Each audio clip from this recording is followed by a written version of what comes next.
দুইটা, এটাকের বিনিময়ে আমি আল্লাহ তাদের জীবনের গুনাহগুলো ক্ষমা করে দিলাম।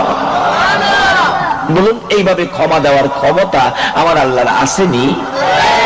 আসলে কেউ তো ক্ষমা চান নাই, শুধুমাত্র ডাক দিলেন, ক্ষমা পেয়ে গেলেন। অন্যান্য নবী রাসূলের উম্মতেরা গুনাহ হইলে গুনার জন্য ক্ষমা চাইতে চাইতে জীবন যায়, ক্ষমা পায় না। কিন্তু আমরা যে ভাগ্যবান, আখিরি নবীর উম্মত, বিধায় আল্লাহ ডাক দিলেই মাপ চাইতে হয় না, ডাক দিলেই ক্ষমা।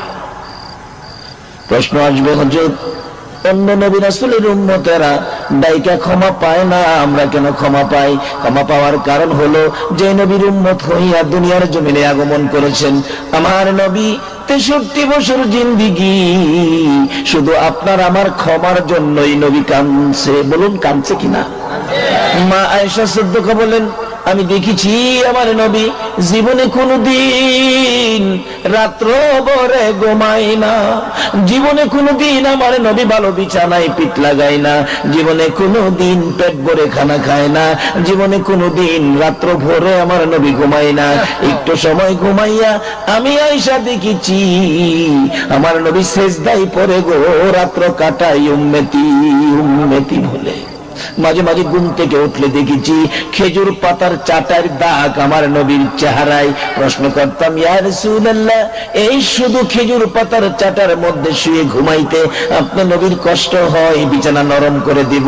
আমার নবী বলেন, আয়েশা রে, না রে, বিছানা নরম করে দিও না।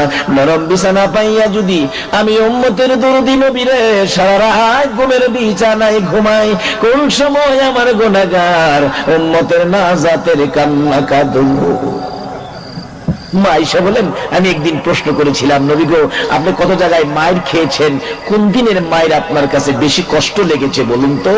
আমার নবী দুইটা চোখের পানি জর্জর করে ছেড়ে দিলেন।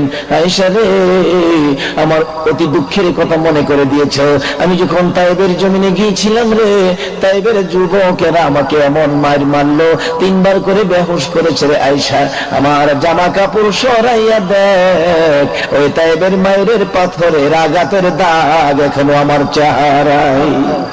মা আয়েশা বলেন, আমি নবীজির সুন্দর চেহারায় পাথরের আঘাতের কালো কালো দাগগুলো দেখেছি।